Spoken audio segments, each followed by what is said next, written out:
Neuroconciencia, de Fundación AISE.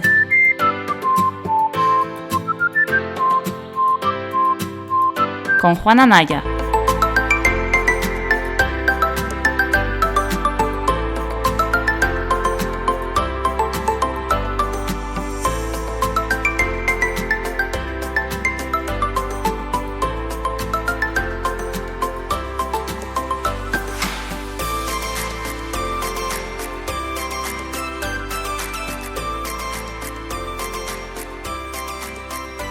Si queréis, ubicándonos, vamos a empezar desde arriba abajo, ¿vale?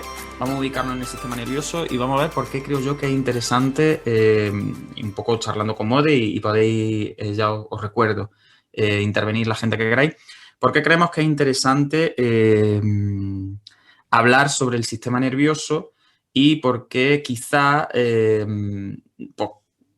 este seminario al final ha sido uno de los más pedidos, ¿no? Cuando nosotros lanzamos antes de empezar el ciclo Neuroconciencia de AISE, un poco que la gente nos contara los temas que le interesara, pues la neuroanatomía salía mucho. Y es verdad que la neuroanatomía yo creo que es uno de los temas que a lo mejor a mí me cuesta más trabajo hablar o que a lo mejor no me gusta tanto porque parece muy básico, ¿no? Es un tema como que cuando te gusta la clínica quizá dices, uy, neuroanatomía.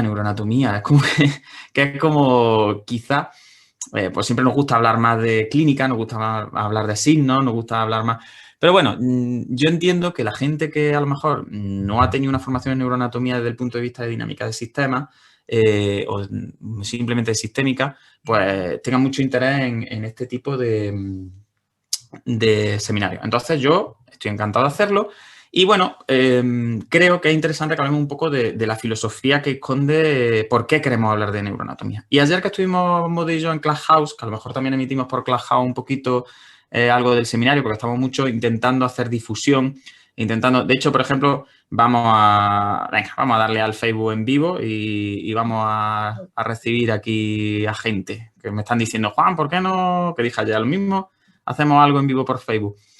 Pues ya está, venga, vamos a emitir. Cuando nos preguntan ¿por qué hacéis un seminario de neuroanatomía? Pues yo creo que lo más importante que tenemos que tener en cuenta es el cambio de paradigma que comentábamos ayer Modi y yo en una entrevista que estuvimos haciendo en Clubhouse sobre cómo el estudio neuroanatómico ha pasado de paradigmas mucho más reactivos, de paradigmas mucho más en el que la enfermedad aparecía porque había directamente como se había roto algo y entonces como se había roto algo, pues directamente lo que nosotros veíamos en el paciente era por culpa de eso que se había estropeado, ¿no? Entonces, una vez que partíamos de esa base, los esfuerzos de los terapeutas siempre iban encaminados en intentar suplir la función de esa estructura que se había dislocado, que se había puesto tonta, o incluso, más que suplirla, tenías como que meter técnicas que recuperaran la función de la estructura que se había estropeado. Entonces, claro, eso era muy problemático. ¿Por qué? Porque ya sabéis que hoy en día tenemos claro que el sistema nervioso hay un antes y un después de la lesión neurológica. No hay capacidad hoy en día de regenerar ninguna parte del sistema nervioso. Y es más, a pesar de toda esta historia que hay con las neuronas que crecen, que hay mucha plasticidad neuronal, que hay capacidad de aprendizaje durante toda la vida, sí, evidentemente, es cierto, ¿vale? Es cierto, hay zonas del sistema nervioso, luego las veremos, en las que se produce neurogénesis durante toda la vida adulta incluso. Hay zonas del encéfalo y de la médula que pueden más o menos compensar los déficits que genera la lesión en otras zonas. Es verdad que hay una capacidad de plasticidad inherente al ser humano, pero también es cierto que cuando hay una lesión gorda en el sistema nervioso, y por gorda quiero decir unos cuantos centímetros, tampoco tiene que ser una locura, eso supone un antes y un después, porque va a cambiar la forma en la que llega la información y sale la información de esa área. Entonces, venimos de una tradición en la que se entendía siempre que la patología neurológica iba a poder ser compensada si se recibía el tratamiento adecuado, ¿no? Era como que había que trabajar los primeros meses para intentar restituir la función y luego ya trabajar en compensación pues era como un poco un desastre, era como una batalla perdida, ¿no? Y siempre se decía que los neurológicos no mejoraban, que trabajar en neuro era muy fácil porque no había que saber mucho, porque hicieras lo que hicieras tampoco iba a haber una gran diferencia. Entonces, yo vengo un poco de esa tradición y vengo arrastrando el estigma un poco de esa filosofía que es tan perjudicial desde mi punto de vista para los pacientes neurológicos. Entonces, realmente yo creo que seminarios como este lo que nos van a permitir es ver que la neuroanatomía es una entidad mucho más dinámica de lo que nosotros pensamos y que vamos a poder entender las relaciones de las estructuras no solo desde la lesión estructural, no solo desde se ha estropeado esto o lo otro, sino que vamos a poder ver al resto de estructuras intentando trabajar con ese nuevo estado del sistema. Es decir, vamos a poder ver a los pacientes como entidades que luchan contra lo que les ha pasado y que intentan seguir adelante y que intentan seguir cumpliendo sus funciones y perseverar en su significado y en su modo de funcionamiento a pesar de tener una lesión neurológica, ¿no? Y yo creo que eso es muy interesante. Luego también tenéis que tener en cuenta, yo pongo aquí un aviso para navegantes siempre que hablo de neuroanatomía, que aunque los modelos neuroanatómicos son muy útiles porque nos permiten anticiparnos a lo que va a pasar en el paciente, porque es verdad que al final la neuroanatomía lo que habla es de proporciones, quizá de frecuencia, de la mayor parte de la gente que tiene una lesión en este sitio desarrolla no sé qué clínica. Pero tampoco quiero que caigáis en la falacia anatómica, ¿no? En la falacia de pensar que porque una persona tenga una lesión en la estructura A o en la estructura B, siempre va a desarrollar este tipo de clínica y siempre se va a tratar y se va a evaluar de una determinada forma, porque eso no es real. La verdad es que los sistemas nerviosos, como entidades plásticas que son, pues son altamente individuales. Eso es una cosa que tenemos cada vez más clara. Cada persona tiene que vivir con su sistema nervioso y el desarrollo y las experiencias que enriquecen el aprendizaje a lo largo de la vida, pues van a variar ligeramente la carga o la importancia que tienen las estructuras en la función determinada de una persona. Por tanto, no es lo mismo una persona que se dedique a un trabajo que requiera de muchas capacidades, mucho entrenamiento en lenguaje, que una persona que realice un trabajo más manipulativo, que una persona que viva en un entorno completamente rutinario, completamente cerrado, que una persona que esté viajando todos los días, que una persona... ¿Me entendéis? Por tanto, aunque yo creo que la neuroanatomía funcional es una buena forma de iniciarse en el mundo de la neuro y de la clínica, no podéis caer tampoco en esa falacia neuroanatómica. A mí, por lo menos, no me gustaría que cayeseis, ¿no? En el sentido de el cerebelo sirve para esto, entonces si se estropea pasa esto y se trata así. Eso es de novatos, ¿vale? Eso sirve para empezar a trabajar, pero luego no realmente no creo que sea un modelo útil. Así que, dados estos avisos un poco para navegantes, va a haber también mucho de filosofía en este seminario, no de filosofía barata, sino de cómo ha cambiado nuestra forma de tratar, nuestra forma de evaluar y nuestra forma de ver la neuro desde que intentamos entender la anatomía desde un punto de vista más sistémico, desde un punto de vista más funcional. Pues de eso también va a haber mucho, ¿no? Y también por eso os invito a que compartáis con nosotros vuestras experiencias. Entonces, resumiendo mucho, vamos a intentar huir del punto de vista neuroanatómico que trata las estructuras como compartimentos cerrados, ¿no? Como esta estructura sirve para esto, se relaciona con un cable con esta, se activa esta primero, luego esta y luego genera cambios en otra. Y entonces, si nos cargamos algún punto de las cajitas, ¿no? Pues vamos a tener una clínica determinada. Vamos a intentar huir un poquillo de eso. De todas formas, yo entiendo que gente que tenga menos experiencia con anatomía del sistema nervioso, por lo mismo se puede asustar un poco si nos vamos como masticando un poco y desgranando las estructuras como si fueran entes individuales, ¿no? Que están ahí como las piezas de un puzzle, que están pegadas unas con otras.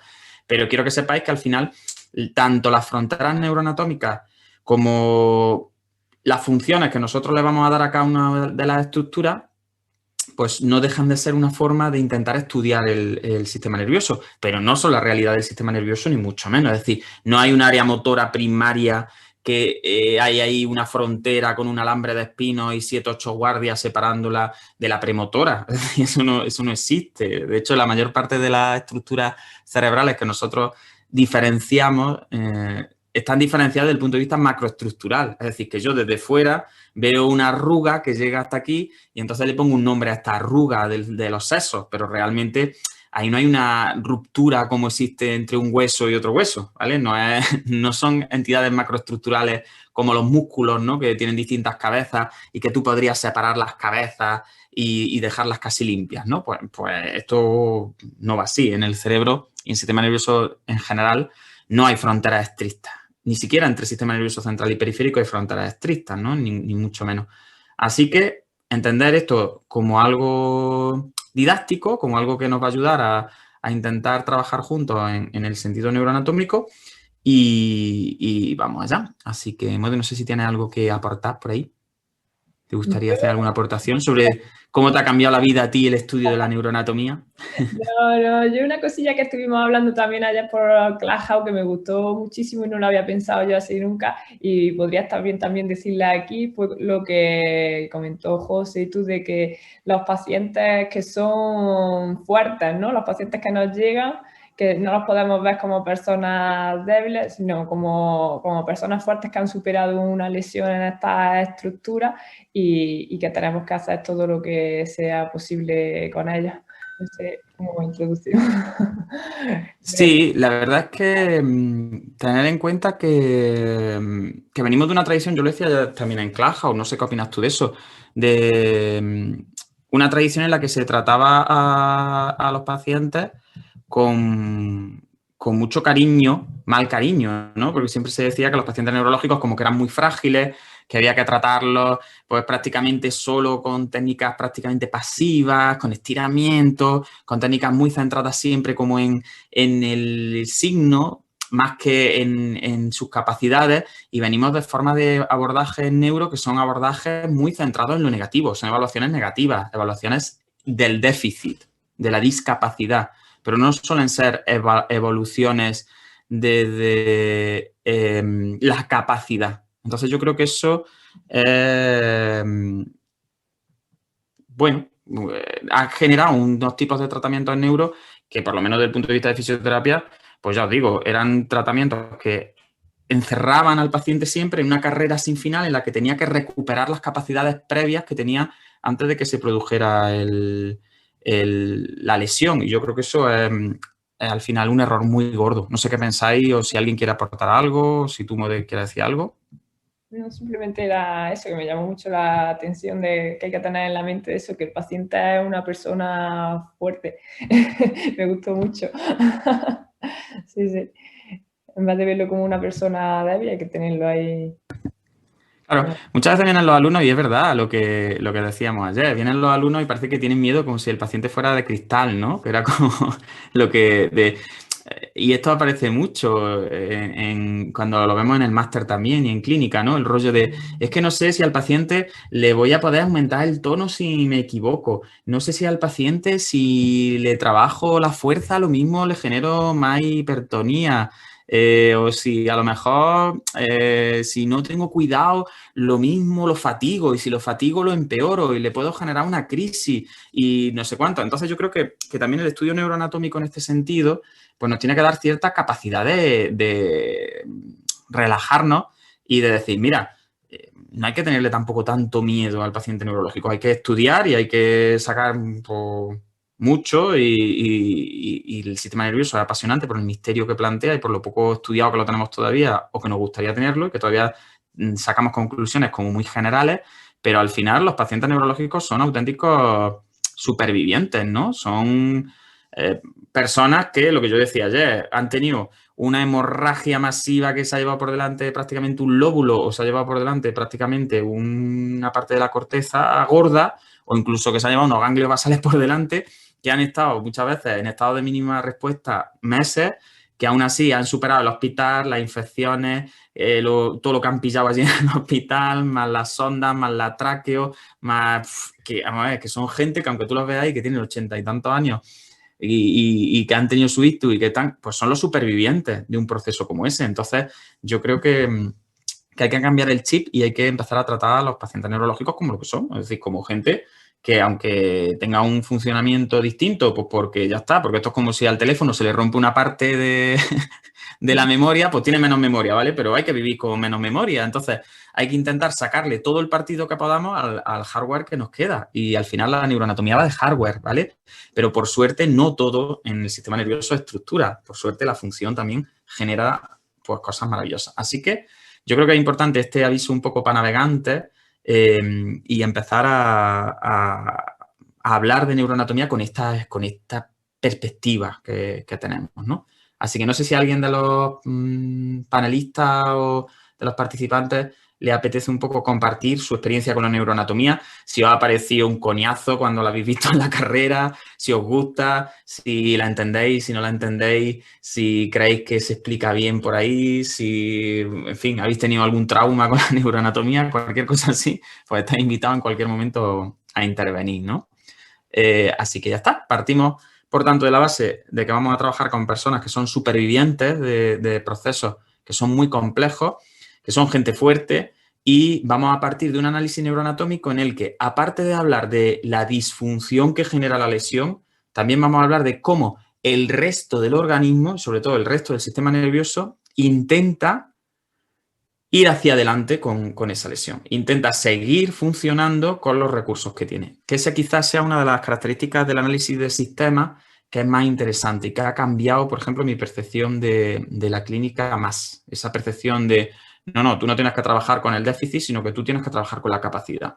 Que la capacidad puede evolucionar y puede flexibilizarse para hacer que el déficit sea cada vez más pequeño y que tenga implicaciones menores en la calidad de vida y en la funcionalidad de tu paciente. Estupendo, pero tú siempre vas a trabajar desde las capacidades. No puedes trabajar desde los déficits si eres un paciente, si tienes un paciente neurológico. Porque un paciente neurológico no es como cuando te rompes un ligamento que eso crece o que se suelda, ¿no? O se solda, mejor dicho. Un paciente neurológico no es como una persona que tiene una fractura ósea, que vuelvo a decir, que eso al final la naturaleza es buena y la naturaleza casi sin tratarlo, pues se te va a pegar el hueso si eres joven, más doblado, menos doblado, más rotado, menos rotado, va a formar ahí una pseudoartrosis rara, pero el hueso se terminará soldando porque la naturaleza como que es buena y regenera de alguna manera. Sistema nervioso, si tú has tenido una hemorragia masiva, una isquemia gorda o has tenido un tumor que esté ocupando un espacio ahí y esté presionando y esté generando daño, pues ese tejido al final se necrosa y se pierde. Entonces no podemos tampoco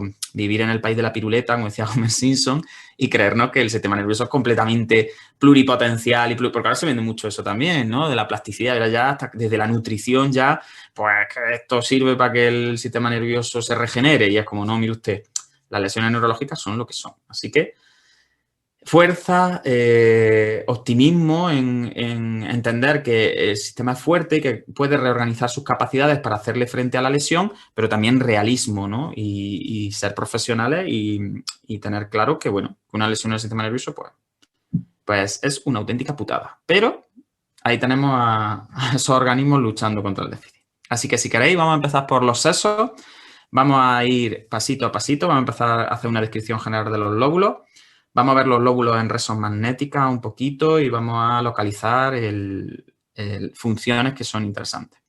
Así que, Mode, ¿estamos preparados? Preparados. Preparamos ya, vamos al lío. ¿Te apetece o nos vamos a comer churros o algo? No, vamos a comenzar, quiero ver. Vamos a comenzar, ¿no? Bien, pues venga, os voy a compartir una pantalla porque creo que es interesante tener el apoyo visual. Evidentemente que el apoyo visual tampoco vamos a comentar nada del otro mundo y simplemente quiero ir, pues, ubicándonos un poco dentro del cerebro principalmente. Lo que veis aquí ahora mismo, pues, un cerebro. Cuidado, el cerebro no es el encéfalo, ya sabéis que el cerebro es una parte del encéfalo. El encéfalo es más gordo, es más grande. Entonces, nosotros aquí lo que tenemos, básicamente, si veis que estamos rotando, son los sesos. Esto sería el paseo que nosotros vamos a dar, principalmente lo vamos a dar por estas estructuras que estáis viendo coloreadas aquí. Aquí tenéis un cerebrito, hay una recomposición en 3 dimensiones hecha a partir de resonancias magnéticas. Pedí permiso a los autores del programa para poder utilizarlo en cosas benéficas como esta y dijeron que no había ningún problema. Y entonces, lo que estáis viendo ahí ahora mismo en vuestras pantallas, pues no deja de ser un cerebro, entre comillas, coloreadito lo de las comillas, ¿no? Y veis los distintos lóbulos. En este momento, pues la criaturica estaría mirando hacia la izquierda, ¿no? Estáis viendo ahí ese lóbulo rojo que se ve tan grande, toda esa zona roja es el lóbulo frontal. Y por tanto tenéis que tener claras esas básicas primeras coordenadas para orientarnos. Entonces, ¿qué vamos a hablar sobre el cerebro? Lo primero que os quiero comentar del cerebro es que, aunque vamos a empezar por él, es la zona más nueva evolutivamente del sistema nervioso. El cerebro realmente surge como una expansión desde abajo. Es decir, nuestro sistema nervioso sabéis que va creciendo hacia adelante, hacia arriba y hacia afuera. Por tanto, las estructuras más antiguas, desde el punto de vista evolutivo, se localizan en la parte alta de la médula espinal, ya dando lugar al troncoencéfalo, del que luego hablaremos un poquito. Tiramos troncoencéfalo arriba, bulbo, protuberancia, mesencéfalo, y en el mesencéfalo ya empieza a abrirse el diencéfalo en el sentido de empiezan a abrirse como las dos ramas que van a dar lugar a los dos grandes hemisferios cerebrales. En el cerebro tenemos la capa más moderna de todas, que es la corteza cerebral, que es donde se localizan los cuerpos, los somas de las neuronas, ¿vale? Eso va a dar lugar a la sustancia gris, que siempre se le ha llamado así, ¿no? La sustancia gris, pues porque desde fuera pues se ve más oscura. Y luego esa sustancia gris se va a comunicar entre sí con carreteras que forman sustancia blanca. Sustancia blanca que serían como los cables que van uniendo las distintas estructuras grises. Al final es sustancia blanca pues porque son axones recubiertos de mielina. La mielina es una sustancia que ayuda a mejorar la velocidad de la conducción nerviosa y por eso pues se ve más blanquito. Entonces, fijaros que en el cerebro la disposición de la sustancia gris y de la sustancia blanca es justo al contrario que se produce en la médula. En la médula sabéis que la sustancia blanca envuelve a la sustancia gris, que es esa mariposa tan bonita que siempre nos han enseñado en los cortes transversales de la médula. Bien, por tanto, nosotros tenemos desde abajo de la médula una sustancia gris en la que están los somas. Esa sustancia blanca en la médula son cordones que suben desde atrás y bajan por delante. Y conforme vamos creciendo hacia arriba, esa sustancia gris de la médula se va como rompiendo en vesículas, en núcleos, que se van distribuyendo a lo largo del troncoencéfalo. Ya en el mesencéfalo forman prácticamente pelotillas, vienen de formar los núcleos sensitivos y motores de los pares craneales y se van disolviendo esa sustancia gris hasta migrar a la periferia y formar las cortezas cerebrales. Cuando nosotros hablamos de las cortezas cerebrales, que es esto que estáis viendo aquí en colorines, hemos llegado como al final del trayecto evolutivo en el sistema nervioso central. Os quiero llamar la atención también de el hecho de que nosotros siempre solemos estudiar la corteza como si fuera una capita y no la corteza. Nosotros podemos diferenciar varias capas dentro de la propia corteza de sustancia gris en el cerebro, de la parte de fuera. Lo que pasa es que no vamos a entrar en tanta, salvo que os apetezca en algún área en concreto, no vamos a entrar en tanta, en un estudio tan pormenorizado de la corteza cerebral. Entonces vamos a tratar la corteza cerebral como si fuera una capita que está encima de la sustancia blanca, ¿vale? Pero quiero que sepáis que no, que ahí hay distintas capas con distintas estirpes celulares y que cada una se encargan de recibir o de enviar información hacia otras áreas. La corteza cerebral, como veis, una de sus características es que está muy enrollada. Y eso es porque falta espacio, no es por otra cosa, ya está. Entonces, pasa un poco como en los intestinos, ¿no? Como tenemos el espacio que tenemos porque el sistema nervioso central es la parte del sistema nervioso que se encuentra dentro del estuche óseo de la cabeza y de la columna, pues bueno, como el estuche óseo de la cabeza es rígido, pues no nos crece la cabeza tan rápido como la capacidad que tenemos de generar nuevas neuronas y de crecimiento del sistema nervioso central. Por tanto, ¿qué ha tenido que hacer el cerebro para poder tener más neuronas y más superficie de procesamiento en el espacio con el que cuenta? Pues tiene dos grandes o tres grandes estrategias. Una estrategia es porque cada vez tenemos la cabeza más gorda, y es verdad que desde el punto de vista antropológico cada vez tenemos más cabeza y tenemos más espacio, pero ya os digo, la principal estrategia ha sido replegar los sesos pues para empaquetarlos, ¿no? Como si cuando uno se va de vacaciones y tiene la maleta ahí y quiere meter muchas cosas, porque empieza a empujarla y se sienta encima de la maleta pues para meterlo todo ahí como puede, ¿no? Y luego otra tercera estrategia, que a lo mejor la conocéis menos, pero que es también muy interesante, es variar el sitio por el que va creciendo el sistema nervioso más alto. Ahora, por ejemplo, nos queda más espacio en la fosa posterior, entonces el sistema nervioso está creciendo como hacia atrás. Por eso las estructuras cerebelosas, de las que luego hablaremos, están evolutivamente adquiriendo capacidades que tienen que ver no ya con características más subcorticales, que era lo que casi siempre del cerebelo siempre se ha hablado como de los ganglios basales, como si fueran una estructura más antigua, más desde el punto de vista subcortical, sino que ahora ya el cerebelo se está ocupando cada vez de tareas más de corte neocognitivo incluso, ¿no? Y sabemos que tiene unas conexiones primadas, privilegiadas, con algunas cortezas tan importantes como son las cortezas prefrontales. Entonces, con esas 3 estrategias, nuestros sesos al final, nuestro cerebro, pues tiene que intentar meter todo lo que pueda en ese espacio, encima mantenerlo refrigeradito, mantenerle una vascularización muy alta, porque el cerebro consume muchísimo, consume muchas calorías, incluso en reposo, y más si estáis haciendo algún tipo de actividad cognitiva.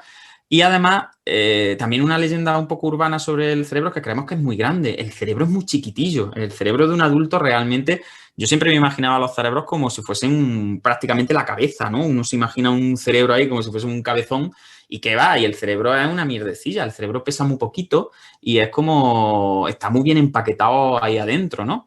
Entonces, cuando uno ve un cerebro así a su escala, pues le llama la atención eso y dice, qué cosa más chiquitilla. Esto, yo siempre me acuerdo de Pablo Duque cuando decía, cuando él vio la primera vez un cerebro así real, dice que le preguntó al neuroanatomista que estaba allí y le dijo, ¿esto qué es de un niño chiquitillo? Y dijo, no, hombre, esto es de un adulto. Decía, uy, pues qué mierdecilla de cerebro para ser de un adulto. Decía, es que el cerebro es más pequeño de lo que nosotros pensamos.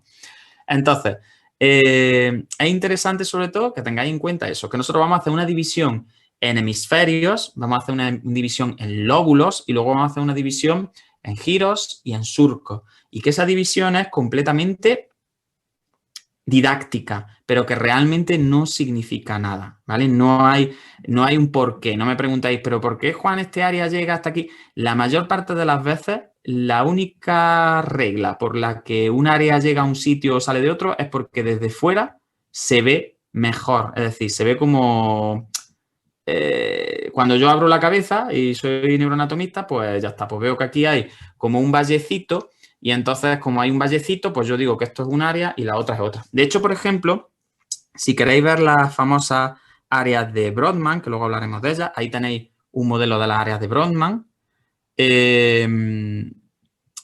Pues fijaros, al final las áreas de Brodmann se hicieron pues prácticamente a ojo. Es decir, la gente se piensa que el área de Brodmann tiene una función porque tiene una función propia, pero no. La área de Brodmann fue porque este hombre se metió aquí, cogió muchos cerebros, ¿no? Y dijo, mira, pues de aquí a aquí parece que hay una ruguilla. Pues de esta ruguilla para la otra hay un área. Y le pongo un nombre. Es decir, son estructuras pues, un poco que se basan en características macroscópicas. Luego se ha visto que muchas de las funciones que nosotros localizamos ya mediante técnicas, por ejemplo, de neuroimagen funcional como la reso funcional, pues concuerdan con algunas de las áreas de Brodmann. Pero yo siempre se lo digo a mis alumnos, tampoco os empeñéis en decir, venga, área de Brodmann. Pues, por ejemplo, ahí tenéis la BA4, que a los fisios nos gusta tanto, que la tenéis ahora en azul clarito, el área motora primaria, que se llama. Pues fijaros que la BA4... pues prácticamente lo único que tenemos claro es que es prerolándica, que está por delante del surco central, que ahora nos localizaremos un poquillo, y tenemos claras algunas funciones, pero que no creáis que ese área 4 la puso Brodmann sabiendo ya que era el área motora primaria y que citoarquitectónicamente tenía unas características y unas conexiones y no sé cuánto. No, la cosa fue un poco más a lo macro. Por eso, pues bueno, saberse el área de Brodmann está bien desde el punto de vista, como yo siempre digo, del ligoteo neurológico y de hacerse el interesante, pero tampoco es vital, ¿no? No os pongáis nerviosos por no saber las áreas de Brodmann porque hay que saberse las que suenan, pues bueno, todos los días y te dicen, pues ya está, si estás viendo aquí, por ejemplo, las 7 o si os vais aquí un poquito al área 5, áreas que son como muy significativas, pues a lo mejor sí, pero... No, yo no me entretendría mucho en las áreas de Brodmann y no vamos a hablar de ellas. Por tanto, una vez que estamos localizados y que tenemos ya nuestro cerebrito ahí más o menos pintado y que tenemos los lóbulos, vamos a hacer una pequeña introducción por qué áreas más importantes vamos a ir viendo en cada uno de los lóbulos, ¿vale? Si os parece, empezamos por el lóbulo frontal. Ahí lo tenéis en rojo. El lóbulo frontal, como bien habéis dicho, es el lóbulo más grande del cerebro. Fijaros que es una borrica. y también desde el punto de vista evolutivo es el lóbulo más moderno de nuestro cerebro. El lóbulo, como he dicho, que el sistema nervioso crece hacia arriba, hacia adelante y hacia afuera, pues es justo el lóbulo que está arriba, adelante y abriéndose hacia afuera. En este lóbulo nosotros tenemos estructuras muy interesantes.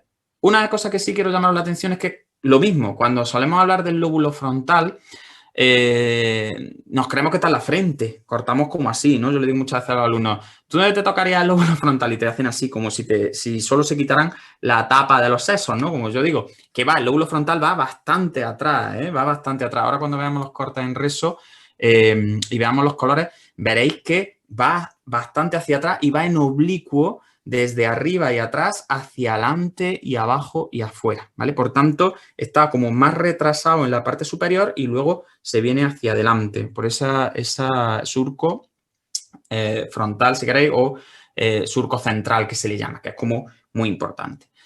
¿Qué áreas vamos a ver aquí que nos van a interesar mucho? Pues bueno, vamos a ver áreas que son más de corte cognitivo. Conforme nos vamos hacia adelante en el lóbulo frontal, luego lo veremos más detenidamente, nos vamos hacia áreas que tienen que ver más con el procesamiento cognitivo, que tienen que ver menos con el movimiento directamente desde el punto de vista del reclutamiento, y conforme nos vamos hacia atrás, nos vamos a ir hacia áreas más de corte motor. Por tanto, primer concepto interesantísimo, las motoneuronas se encuentran en el lóbulo frontal. Las motoneuronas en el sistema nervioso central están en 3 localizaciones importantes. Una es el área motora primaria, ese área motora primaria que ahora trataremos bastante, es justo la parte posterior de esto rojo, ¿vale? Si lo estáis viendo ahí, pues sería la parte posterior de lo rojo. No sé si veis la flechita. ¿Mode, veis la flechita? Sí, se puede ¿Sí? ver. Vale, pues esta parte posterior del lóbulo frontal es el área motora primaria. Por tanto, hay motoneuronas, lo que pasa es que son unas motoneuronas especiales porque no van directamente a los músculos, van a otras motoneuronas que son las motoneuronas de las astas anteriores de la médula, ¿vale? Por tanto, conforme nos vamos hacia atrás en el lóbulo frontal, vamos a tener áreas que se ocupan más del reclutamiento motor, de comunicarse con los músculos y contraerlos, y conforme nos vamos hacia adelante, vamos a ir abandonando a los músculos, como que nos vamos a ir alejando de los músculos y nos vamos a ir metiendo ya en terreno más cognitivo. Así, las lesiones anteriores del lóbulo frontal no van a generar clínica directa de reclutamiento, mientras que conforme nos vamos hacia atrás, sí vamos a tener clínica directa de reclutamiento, ¿vale? El reclutamiento, como sabéis, es la capacidad que tiene la motoneurona medular de tirar del músculo y contraerlo. No es otra cosa, eso es el reclutamiento. Y luego hay otra parte del sistema nervioso central que también tiene motoneuronas verdaderas, que tiene segundas motoneuronas, que son los núcleos de los pares craneales. Los núcleos de los pares craneales son troncoencefálicos, luego si nos da tiempo a lo largo del día iremos hablando de ellos. Y bueno, este área motora primaria que está aquí, justo luego lo veremos, que es precentral, se comunica también con los núcleos de los pares craneales. Los pares craneales son los nervios que van a la cabeza y a la parte de arriba de cuello y hombros un poco, ¿vale? Son nervios iguales que los de la médula, nada más que en vez de tener sus entradas y salidas en la médula, pues la tienen en el troncoencéfalo. Por tanto, se llevan bastante bien con algunas estructuras cerebrales, pero no dejan de ser nervios. Como he dicho antes, en el troncoencéfalo ya no está la mariposa esa de la médula también pintada con la sustancia gris, sino que ahí lo que hay ya son como peloticas dispersas de sustancia gris y esas peloticas, pues unas tienen un corte más sensitivo y otras tienen un corte más motor, dependiendo de la naturaleza del par craneal. Y entonces las que tienen un corte más motor, pues van a ser los núcleos motores de los pares craneales que tengan ese componente motor. Pues a mí se me ocurre, por ejemplo, el 7, que en fisio es tan importante, ¿no? Y que por ahí hay logopedas, pues también, que las parálisis faciales al final pues se ven mucho, ¿no? Entonces, este área motora primaria, esta zona del lóbulo frontal que sí tiene motoneuronas y que en la literatura aparecen como primeras motoneuronas, luego hablaremos un poquillo de eso, envía sus proyecciones directamente a las motoneuronas, segundas motoneuronas que están en los pares craneales, en los núcleos motores y en la médula espinal en las astas anteriores. Y esas motoneuronas de abajo son las que realmente son capaces de enganchar al músculo y generar la contracción, ¿vale? Por tanto, así como primer detalle interesante, en el lóbulo frontal, conforme más atrás nos vamos, si lesionamos, vamos a estropear el reclutamiento motor y si nos vamos más hacia adelante, es muy raro que aparezca clínica directa de reclutamiento muscular. No van a aparecer parálisis verdaderas, ni paresia, ¿vale? En el lóbulo frontal, pues luego vamos a ver estructuras tan interesantes como las cortezas orbitarias, que son las que están por detrás de los ojos y que tienen una importancia brutal en la regulación de la conducta, por ejemplo. Vamos a hablar un poquito de las cortezas dorsolaterales, que son así como las que están un poco hacia afuera por los lados, que tienen que ver mucho con la planificación más cognitiva, más fría, ¿no? Para que nos entendamos así. Y luego, pues, por supuesto, vamos a hablar de la suplementaria, de la premotora. Quizá hablemos también de los campos oculares, un poquito de los frontal eye fields, que yo creo que también son muy interesantes. Y, por supuesto, pues vamos a hablar de áreas motoras relacionadas pues, con el control de las manos y de otras estructuras corporales que son tan chulas. Bien, pues ese sería el lóbulo frontal, lo estáis viendo ahí. Los lóbulos frontales, siempre de todos los lóbulos hay dos, cuidado, que siempre, muchas veces parece como si el lóbulo frontal fuera una entidad que está ahí pegada por delante, como está por delante. No, el lóbulo frontal está partido por la mitad exactamente igual que el resto y los lóbulos frontales se comunican a partir de haces de sustancia blanca, entre ellas el cuerpo calloso, ¿vale? Pero no es una entidad que está aquí pegada como la frente, que es unitaria, sino que está partida, ¿no? Y, por supuesto, os quiero llamar la atención también, y esto me sirve para todos los lóbulos, sobre otro hecho que es neuroanatómico que es brutal, y es que, fijaros, los lóbulos tienen también, y los hemisferios, los lóbulos hemisferios tienen una parte medial, es decir, si yo parto por la mitad y separo el cerebro como si fuera una nuez, la abro por la mitad, ahí también hay corteza.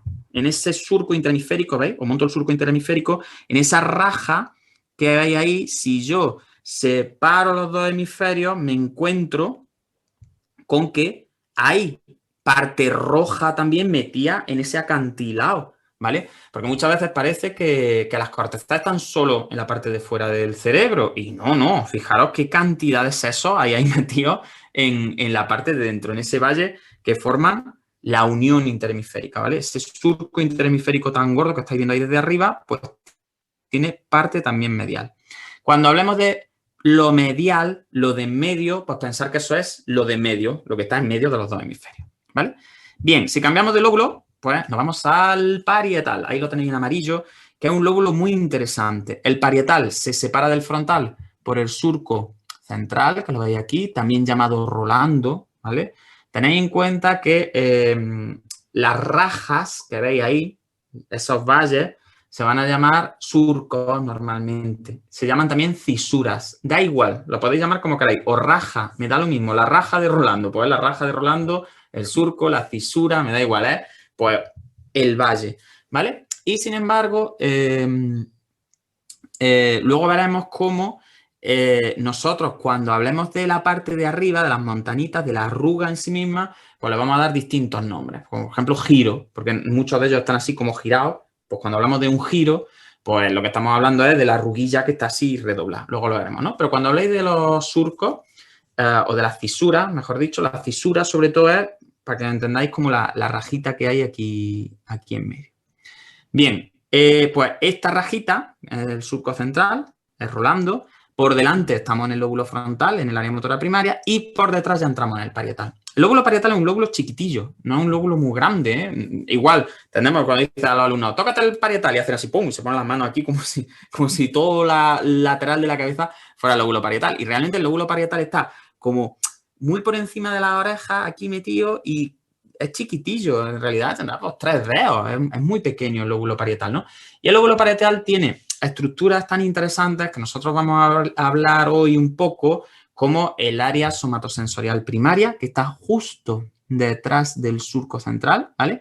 Este área somatosensorial primaria es la responsable de hacer consciente la sensibilidad que llega de todo el cuerpo, ¿vale? Toda la sensibilidad somática, el tacto, la presión, la temperatura, el dolor, es decir, todo lo que tiene que ver con vuestro cuerpo. Al final, por eso yo siempre digo que el lóbulo parietal es como el lóbulo de la estructura, el lóbulo del cuerpo, de sentir el cuerpo. Y luego vamos a tener otras estructuras tan interesantes en el lóbulo parietal, que lo veremos después, como son parietal inferior, que tiene que ver mucho con la regulación del foco atencional, o como precunio, que está justo en la separación del occipital, que también es un área interesantísima desde el punto de vista de control visual, ¿vale? Por tanto, el lóbulo parietal, pues, es un lóbulo que está muy relacionado con la sensibilidad, es un lóbulo que está muy relacionado con la espacialidad. con la navegación en el sentido de tener claras las coordenadas, la lateralidad y poder llevarse el foco atencional de forma lateral hacia donde nos interese, tanto en lo visual como en el resto de modalidades, ¿no? Porque muchas veces se habla del foco atencional como si solo existiese el foco atencional visual, pero la gente con lesiones parietales pues se encuentra con una clínica tan diversa y tan rica, pues desde una hipoestesia volitiva, voluntaria, hasta prácticamente una anestesia voluntaria en el que si hay un daño masivo en las cortezas somatosensoriales, justo aquí donde os señalaba, que luego hablaremos detenidamente. Estoy haciendo un tour rápido y luego ya entraremos en cada una de las áreas, ¿vale? Pues nos podemos encontrar problemas de sensibilidad consciente desde el cuerpo hasta, si nos vamos más para atrás, pues nos podemos encontrar que no hay ningún trastorno sensitivo primario y que lo que nos encontramos son problemas atencionales, como que la persona no es capaz de atender lo que está pasando sin que exista ningún problema sensitivo primario, ¿vale? Bien, si seguimos por nuestro paseíto, pues nos vamos a los lóbulos temporales. Los lóbulos temporales se llaman temporales porque están más o menos donde salen las canas, ¿vale? Por eso se llaman lóbulos temporales, porque es la zona donde está el hueso temporal en el que salen las canas. Entonces, pues esos son los lóbulos que hablan del paso del tiempo. Pero a mí me gustan mucho los lóbulos temporales porque realmente es muy significativo su nombre, porque en los lóbulos temporales tenemos también la memoria. Fijaros que está muy relacionada con el tiempo. Si el lóbulo parietal es el lóbulo de la espacialidad y de la estructura corporal y de la sensibilidad consciente corpórea, también de los niveles de activación, pues el lóbulo temporal es un lóbulo que a mí me gusta mucho porque tiene que ver con la memoria y también me gusta mucho porque tiene que ver con lo emocional y me gusta también mucho porque tiene que ver con los sonidos, ¿vale? Con la audición. Es el lóbulo que contiene las áreas primarias auditivas, que yo creo que eso es maravilloso, y aparte porque tiene áreas de lenguaje tan interesantes como la de Wernicke. Y luego pues tiene zonas que están especializadas en la fijación de la memoria, que es maravilloso el lóbulo temporal. Los lóbulos temporales también, porque tenemos dos.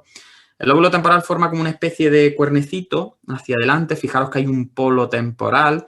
Ese polo temporal pues no deja de ser la punta del temporal. Y fijaros que hay una zona aquí que es muy chula y nos va a dar mucho de qué hablar, sobre todo si nos da tiempo a profundizar, que es esta zona en la que hay tantos colorines revueltos, ¿vale? Esa zona en la que hay tantos colorines aquí revueltos es el POT, que se llama la unión parieto-occipito temporal. Fijaros qué zona tan rica en el sentido de que lo que pase aquí va a alterar de alguna manera las conexiones que se producen entre lóbulos tan interesantes como el que se encarga de las componentes espaciales, el que se encarga como el temporal más del reconocimiento semántico, más de darle un significado, el qué a lo que vemos, por ejemplo, y luego, y así ya introduzco, el lóbulo occipital, que bueno, que el lóbulo occipital es muy chiquitillo verdaderamente, es el que está por detrás, y del lóbulo occipital lo que nos va a interesar principalmente es la visión, que no es moco de pavo, la visión pues es muy importante en el ser humano, ¿vale? Es el sentido que más información aporta, además es un telesentido que nos interesa bastante desde el punto de vista evolutivo porque podemos ver desde lejos, mientras que tocar solo podemos tocar desde cerca. Entonces, claro, el tacto es importante, es muy importante, pero desde el punto de vista de la evolución y de la supervivencia, pues imaginaros, si yo estoy aquí y veo a un toro o a un león a 5 kilómetros y digo, uy, por allí viene un toro, pues me da tiempo a esconderme o a subirme a un árbol o a irme para otro sitio, pero el toro a 5 kilómetros no me puede matar. Sin embargo, si me tuviera que guiar solo por el tacto, pues solo podría reconocer las cosas que me estuvieran ya comiendo. Entonces, pues bueno, la visión y la audición son los dos grandes telesentidos que tenemos. Sensorialmente son muy útiles. ¿Por qué? Pues porque yo puedo percibir cosas que están lejos de mi esquema corporal, no de mi esquema corporal, perdón, de mi estructura corporal. Por tanto, son lóbulos interesantísimos, son lóbulos de verdad de los que vamos a hablar a lo mejor poco, porque es verdad que en la gestión directa del movimiento no tienen una importancia tan directa, pero que el lóbulo occipital pues daría, pues también pues ya imaginaros, para 7, 8 seminarios. Pero bueno, del occipital vamos a ver menos. Y, por supuesto, otro lóbulo que no quiero que se me quede en el tintero porque no se suele explicar es el lóbulo insular, la ínsula. Para ver la ínsula teníamos que levantar el temporal, por así decirlo, meternos en ese surco temporal, en esa gran raja que separa el temporal del parietal y el frontal, ¿veis? Y en ese suelo nos encontraríamos a la ínsula. Si queréis que os enseñe la ínsula así, de una forma como más graciosa, una forma así que la veáis un poquito más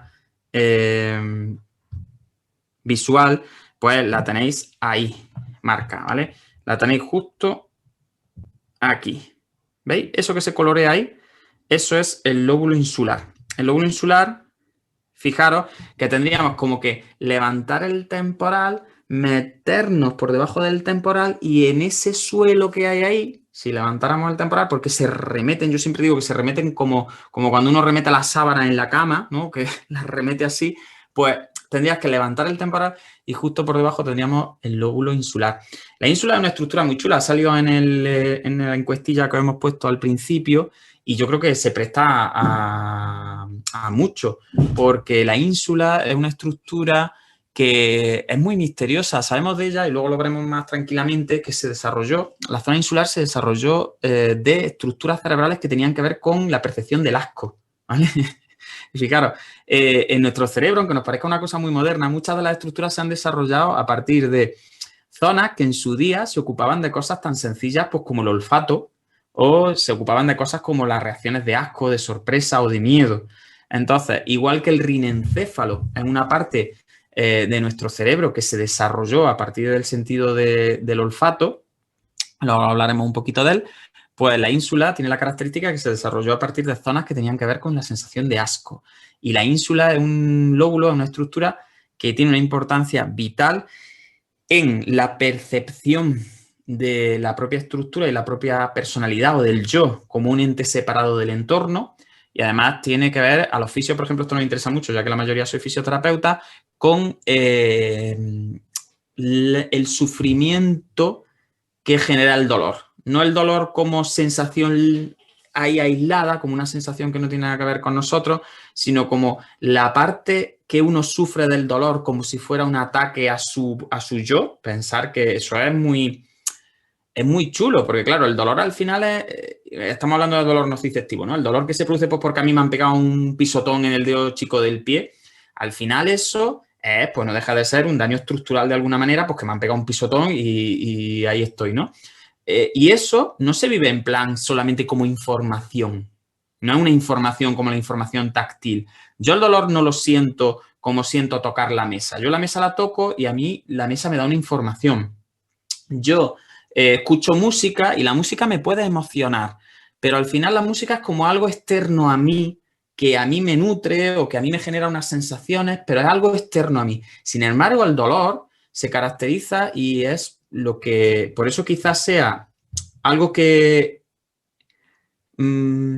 toca tanto la dignidad humana, ¿no? El dolor se vive como algo, como un ataque no a tu cuerpo, ni el dolor se vive como un ataque a ti. Es decir, es como que ataca al propio yo. Genera un nivel de sufrimiento que no es comparable al resto de los sentidos, ¿no? Tú puedes escuchar una música que no te guste, puedes ver algo que te resulte desagradable, pero siempre va a ser algo externo que tú estás percibiendo. Sin embargo, el dolor nunca se percibe como algo externo. A mí no me duele el dedo chico del pie. El dedo chico del pie me duele, pero el dolor lo siento yo, ¿no? Es como que todos tenemos muy claro que el dolor es algo que nos toca en un nivel que va mucho más allá de lo simplemente perceptivo. Pues la ínsula en concreto está junto con algunas áreas importantes como la sustancia gris periacueductal, de la que luego también lo mismo hablamos si nos entretenemos en el troncoencéfalo, pues están muy relacionadas con ese nivel de sensación del dolor como algo que te ataca a ti como persona, no como estructura, ¿vale? Para que me entendáis. Entonces, la ínsula también se ha relacionado mucho con habilidades sociales, se ha relacionado mucho en el sentido de las habilidades sociales con el hecho de poder percibir a otros como si fueran igual que yo, ¿no? Con todo esto que se comenta de la empatía y todo este rollo, que luego hablaremos también un poquillo. Por ejemplo, en juegos de ganancias frente a ordenador o frente a personas, la ínsula tiene unos papeles, unas activaciones que son muy interesantes de analizar y que lo mismo pues nos da tiempo. Y ya está, con eso finalizamos el recorrido por todos los lóbulos. Mode, cuéntame. Yo quería preguntarte sobre esta estructura que yo la desconozco un poquito más, no sé si el resto de espectadores habían hablado, habían escuchado sobre ella, la conocían. Imagino que también está en los dos lóbulos, ¿no? Que hay dos ínsulas. Efectivamente, sí. Si le damos la vuelta, hay dos ínsulas. Tenéis una ínsula derecha y una ínsula izquierda. Igual que tenéis dos temporales. Y la pregunta que me hacía ahora era si las ínsulas, como hay derecha e izquierda, si tienen funciones distintas, como en el cerebro que hay algunos lóbulos que tienen alguna función específica que no está en el otro hemisferio. No sabía si la ínsula puede dar también estos problemas o si afecta por igual en los dos. Pues mira, no, sí, efectivamente, hay la gran mayoría de las funciones en nuestro sistema nervioso, hay unas que están, pensad lo que es como un continuo, todas tienen lateralidad, todas, es decir, no hay ninguna función que sea exactamente igual en un hemisferio o en otro. Y si lo pensáis tiene toda la lógica, porque volvemos a lo mismo. Es quizá la cuarta estrategia que tenemos porque tenemos poco espacio, ¿no? Yo antes decía remeter y doblar los sesos para que quepan más. Otra estructura es pues, que crezca la cabeza. Otra estructura es crecer por detrás, que parece que hay más espacio. Pues otra estrategia que tiene el sistema nervioso para hacerle frente a la falta de espacio es que los dos hemisferios no se ocupen de las mismas cosas de forma simétrica, sino que dentro de los dos hemisferios pues haya uno que haga unas cosas y haya otro que haga otras. Entonces se produce una especialización hemisférica. Hay capacidades que están altamente lateralizadas, por ejemplo, el lenguaje en el adulto, que sabemos que el hemisferio izquierdo pues tiene una carga muchísimo mayor que el hemisferio derecho en algunos de los procesos de lenguaje, y hay otras capacidades que están menos lateralizadas, pero para todo, hasta para las cosas subcorticales, existe cierta lateralización, incluso en ganglios basales. Nosotros cada día somos más conscientes de que ni los ganglios basales funcionan igual los derechos y los izquierdos, ¿vale? Tienen como cierta especialización. Lo que pasa es que ya te digo que esto es como una línea. Hay estructuras que tenemos muy claras, muy claras, muy claras, que incluso se dice no están en el hemisferio derecho y solo están en el hemisferio izquierdo. Y hay otras que es como, bueno, si se recarga una lesión, pues puede compensar la otra porque más o menos hacen lo mismo. En el caso de la ínsula, como son también parte del sistema límbico, del sistema emocional, del sistema que está relacionado con la regulación ya somática desde nuestras componentes más endocrinas y con el establecimiento de una cognición que ya no está en la cognición de arriba, sino como una adaptación a las respuestas emocionales, pues como ocurre, por ejemplo, con la amígdala, sí tiene lateralización. Y es verdad que no hacen la misma función. En la literatura, lo que yo he leído, se habla de que la ínsula derecha está más relacionada con experiencias que tienen que ver con el propio cuerpo y que está más relacionada, por ejemplo, con la vivencia que tú tienes de si, por ejemplo, una parte del cuerpo te pertenece a ti o no, ¿vale? Que está muy, muy, muy relacionada también con la función parietal. Entonces, la ínsula derecha parece que tiene que ver más con estructura, con tu propia estructura y cómo las estructuras de tu cuerpo son tuyas. Volvemos a lo mismo del dolor. Es como que le da ese tinte de pertenencia al yo, ¿no? Y entonces, aunque mi mano derecha sea igual que mi mano izquierda, son distintas, pero las dos me pertenecen. ¿Me entiendes? Es como que son mías, son de mi cuerpo. Y por mucho que otra mano se parezca, no es mía, es otra mano que es de otra persona, ¿no? Entonces, ese salto que se da entre la estructura a la pertenencia, a la conciencia, ¿no? Eso tiene mucho que ver con la ínsula derecha en cuanto a estructuras corporales. Y sin embargo, la ínsula izquierda parece que está más relacionada con el hecho de entender o de producir activaciones relacionadas más con componente social. Es decir, entender que las funciones que realiza otra persona o los sentimientos que tiene otra persona o las expresiones emocionales de otra persona te pueden afectar a ti también, ¿vale? Entonces, es como que tú puedas tener una especie de teoría también de la mente y de la emoción en el sentido de yo dar por hecho que si veo, por ejemplo, a Mode llorar, pues yo no estoy sintiendo nada, porque Mode es la que llora y a Mode le pasará algo. Pero, sin embargo, yo tiendo a pensar que Mode se siente como cuando yo lloro, ¿vale? Ese salto que damos entre como yo lloro y sé cómo me siento llorando, cuando veo a Mode llorar, pues tiendo a pensar que ella siente lo mismo que yo cuando lloro, ¿vale? Entonces, eso que parece tan sencillo, en realidad es una revolución, porque le dota a los seres humanos en concreto como de un valor que es inherente al valor que yo tengo. Entonces, esa cosa de no le hagas a los demás lo que no te gustaría que te hicieran a ti, pues ese salto de ¿y por qué no? Pues si yo lo que yo le haga a los demás yo no lo siento, ¿no? Que sería la parte como más racional de decir, eso de no hagas a los demás lo que no quieras que te hagan a ti, ¿por qué? No, yo a mí no quiero que me peguen un tiro porque soy yo, pero yo a la modelo le puedo pegar un tiro. A mí, ¿por qué? ¿Qué regla es esa? ¿Por qué existe esa regla de no le haga a los demás lo que... ¿Por qué voy a tratar yo a los demás como quiero que me traten a mí? Pero estamos locos, ¿no? Porque sería como a mí lo que... Pues ese salto que hay de... Si yo veo a la modelo pasarlo mal, tiendo a pensar que ella se está sintiendo como yo me siento cuando me siento mal y entonces como que me despierta ciertas cosas. Eso está muy relacionado con vías que hacen como...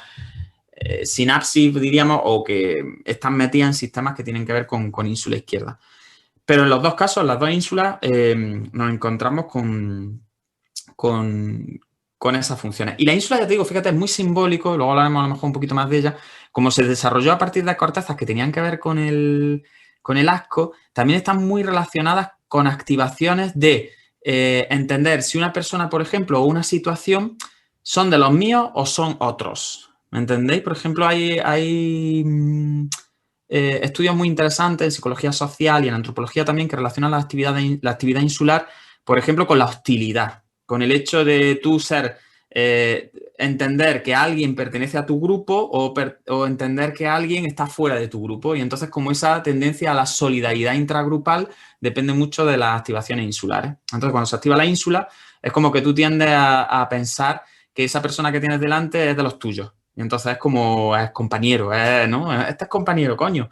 Pues eso un poco también está en esta estructura, ¿no? Para que hagáis una idea. Y a mí me parecen muy interesantes, ya te digo. Las ínsulas son de mi estructura preferida, sin tener tanto que ver en lo motor directamente, pero creo que son muy interesantes. Bien, hay más preguntillas por ahí. Voy a dejar de compartir porque así puedo ver el chat y... No había preguntas. No hay preguntas ni nada. Están durmiendo todo el mundo. ¿Estáis por ahí todos dormidos? A los del máster les vamos a pasar lista. Que a la MODE le gusta mucho pasar lista. A la MODE está viendo ahí gente del máster y no está pasando ella y contando ahí listas y lo está pasando regular, ¿eh? Bien, pues si queréis, para terminar, antes de hacer la primera pausa, vamos a poner un modelo de neuroimagen para que podáis ver los cortes y más o menos por dónde va cada lóbulo, ¿no? Por orientarnos un poquillo. Hacemos un descansillo y ya nos metemos en áreas específicas. Si queréis, por ejemplo, empezamos por el lóbulo frontal. Bien, pues os voy a compartir pantalla. A ver, hay preguntas y respuestas. Un segundito. Eva Barquín dice que es muy claro. Muchas gracias, Eva. Pues mira que para empezar, que todavía no me he empezado a hablar de estructuras específicas, que esté claro, divagando, madre mía. Ya entonces, cuando cojamos estructuras concretas, te va a encantar, porque ahora estamos en la parte de, venga, yo siempre empiezo la primera hora de curso así, vamos a hablar de filosofía de la neuro, ¿no? Bien, pues como creo que una imagen vale más que 1000 palabras, pero el problema de las resos es que si uno no está muy adiestrado en ver los cortes de reso, sabéis que los cortes de reso se dan son lonchas, ¿no? Lonchas que se parten así, en plan como desde la nariz hacia atrás, que son los cortes sagitales. Luego lonchas que se hacen de arriba a abajo, así, como si fuera un chorizo que vas partiendo así, que son los cortes transversales, horizontales, ¿no? Y luego por los cortes coronales, que sería como si voy de la nariz para atrás y me vas cortando así cachos en plano frontal, que serían los cortes coronales. Bien, como eso a la gente le cuesta mucho trabajo si no tiene manejo, pues lo que voy a hacer es que voy a poner el modelo de antes y vamos a coger imágenes de reso y las voy a ir montando sobre la cabeza. Entonces, así podéis ir viendo un poquito. Muchas gracias, Eva, de verdad. Porque es que antes ya nos pusieron la vacuna y estamos todavía estamos revenillos, ¿eh? La Modi y yo, aquí ha habido algunos que no ha superado y que ayer no fue ni a trabajar. Y la Modi y yo estamos ahí todavía, pero muy bien, ¿eh? La verdad que muy contentos de estar ya vacunados. Bien, pues ahí tenéis este modelito con esta persona que da un poquito de miedo, pero que es muy útil. Este programa lo recomiendo mucho, ¿eh? Porque sin ser nada muy profundo, sin tener ahí una profundidad de conceptos brutales, pero a mí me parece muy visual. Este programa me sirvió mucho para empezar a ver resos, ¿vale? Y ver cortes. Bien, pues lo que tenéis ahí es una criatura mirando hacia vuestra izquierda. Y lo que voy a hacer es, voy a empezar a rajarle la cabeza con cortes transversales. Es decir, vamos a ir cortando el chorizo como de arriba hacia abajo y vamos a ir haciendo cortes transversales. Todo el mundo está localizado, ¿no? Yo le voy a ir abriendo la cabeza desde la mollera, pum, pum, pum, y voy a ir bajando cortes transversales hacia abajo. Y vais a ver los mismos colorines con los que antes estaban pintados los lóbulos, pero ahora los vais a ver sobre la reso, ¿vale? Sobre cada corte de reso vais a ver esos colorines. Entonces, esperaos que voy a poner en el ala los lóbulos. Voy a marcar los tops para que así lo veáis todo más bonito. ¿Vale? Y si queréis, pues vamos viéndolo. A ver. Esperad. Aquí. Coloco la cabeza, porque si no, claro, si le doy cortes transversales y tengo la cabeza, no la tengo un poco tumbada, pues no lo vais a ver. Bien, estamos localizados. Pues venga, vamos a empezar a abrirle la mollera al tillo. Si nos deja el programa, que veremos a ver. Sí. Bien, pues vamos a empezar a abrirle la mollera. Bien, vamos dando un cortecillo ahí. Veis que lo primero que aparece es hueso. Empezamos a ver liquidito y meninges, porque ahí no hay mucho. Y ya empieza a aparecer los sesos, fijaros. Y ahí ya estáis viendo ese puntito que está apareciendo ahí, rojo y amarillo, pues sería el rojo es lóbulo frontal y el amarillo es lóbulo parietal. Conforme vamos abriéndole los sesitos, ¿veis? Esto es lo que vosotros veis. Luego lo que pasa es que cuando veis los cortes de reso, pues lo que veis es solo la loncha, no lo veis así de bonito en la cabeza y no sé cuánto, solo veis como fotografías. Cada una de estas lonchitas, pues la veis por separado, pero al final esto. Fijaros lo arriba que llega el lóbulo frontal y fijaros lo posterior que llega. Mirad dónde tenéis la oreja más o menos, ¿veis? Y ahí ya estáis viendo el lóbulo frontal y cómo el parietal se va hacia atrás. Fijaros que aquí arriba solo aparece el lóbulo frontal y lóbulo parietal porque estamos todavía muy arriba aquí en la mollera. Fijaros cómo ya empieza a aparecer sustancia blanca, ¿veis? Lo que está coloreado es solo la corteza, pero veis la sustancia blanca que empieza ya a aparecer dentro de los sesos. Seguimos bajando, fijaros que estamos todavía bastante arriba y ya tenemos bastante trozo de lóbulo frontal y seguimos con el parietal. Si vamos hacia abajo, fijaros el surco interhemisférico, como se marca, lo que os decía antes de que tiene cortezas en medio, pues veis el surco interhemisférico y cómo hay rojo en esa línea y cómo hay amarillo en esa línea, ¿vale? Ese surco interhemisférico que separa las dos mitades, los dos hemisferios. Seguimos bajando y fijaros qué altura tenemos ya tan medianilla, que ya estamos ahí como empezando la frente y todavía solo tenemos lóbulo frontal y lóbulo parietal. Y si seguimos bajando hacia abajo, empiezan a aparecer ya los otros lóbulos. Veis ya ahí un puntito verde, que ya sería el lóbulo temporal, y empiezan a aparecer los occipitales posteriores, ¿veis? Y aquí ya tenemos como un poquito, un cortecillo de mucho frontal, bastante parietal, muy poquito temporal y algo de occipital. Pero fijaros lo altos que estamos, que eso también es una cosa que a mí me llama mucho la atención. El cerebro está bastante alto, ¿vale? Yo siempre imaginaba el cerebro como en medio de la cabeza y no, el cerebro está bastante para arriba, ¿eh? Está bastante alto. Pues si seguimos, fijaros que ya ha desaparecido el surco interhemisférico aquí, justo ahí, fijaros, ¿veis? Cómo se rompe la línea roja porque ya no hay surco interhemisférico, ya estamos entrando en un cuerpo calloso y nos vamos hacia abajo y ahí ya tenemos de todos los lóbulos también. Evidentemente, fijaros que ya una vez que rompemos el cuerpo calloso, por así decirlo, aparecen esas rayas negras ahí en medio, que son los ventrículos laterales, que luego hablaremos también de ello un poquito, ¿veis? Y seguimos hacia abajo, y fijaros que estando a una altura todavía bastante alta, fijaros, ya tenemos ahí los ganglios basales pintados, ¿veis? ¿Veis los ganglios basales? Esto de aquí en medio son los ganglios basales, que luego hablaremos de ello un poquito. Con lo cual, lo que os quiero decir, vuelvo a lo mismo, que el cerebro está bastante más alto de lo que yo me imaginaba, ¿eh? Bastante más alto. Los ganglios basales yo me lo imaginaba como por aquí metidos por la nuca, detrás de las orejas más o menos, y fijaros en la altura que estamos todavía, ¿eh? Y si seguimos hacia abajo, ya aparecen los tálamos, perdemos los tálamos, y fijaros, cuando estamos llegando a los ojos, tenemos ya aquí una estructura maravillosa que empieza a aparecer a la vez que el lóbulo occipital en azul. Y los ojos, ¿veis los ojos? Los globos oculares, yo creo que es de las cosas más fáciles de ver en una reso. Y fijaros, aquí hay dos cosas que me llaman mucho la atención. Primero, cómo el lóbulo frontal se mete por detrás de los ojos. ¿Veis? Se mete por detrás de los ojos. Si os pongo la cabecilla así, ¿veis? Está metido por debajo de los ojos. ¿Veis? Y, por supuesto, esta gran estructura que es el cerebelo. Fijaros qué alto está el cerebelo, ¿eh? Yo es que me llama mucho la atención eso.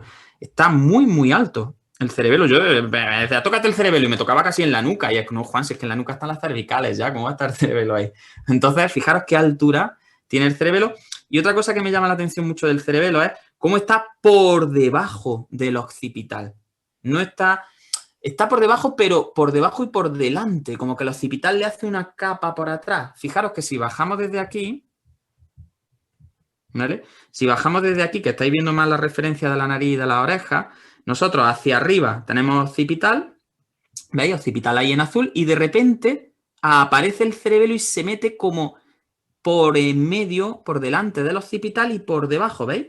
Hay occipital y parietal, hay cerebelo que empieza a aparecer aquí, y conforme yo bajo, el occipital se queda por detrás del cerebelo. Eso a mí también me llama mucho la atención y creo que es importante para tener unas primeras coordenadas. El occipital está por detrás del cerebelo, el cerebelo está como incrustado en el occipital, como si lo hubiésemos metido así con una cuña, ¿no?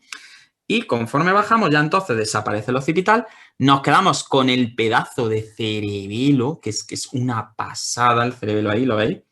Fijaros qué pedazo de cosa es el cerebelo, ¿vale? Que siempre pensamos que el cerebelo es una cosilla así como chiquitilla. Fijaros que el cerebelo empieza ya ahí, todo el recorrido del cerebelo que tenemos hasta aquí. Es una pasada el cerebelo, ¿eh? En los cortes.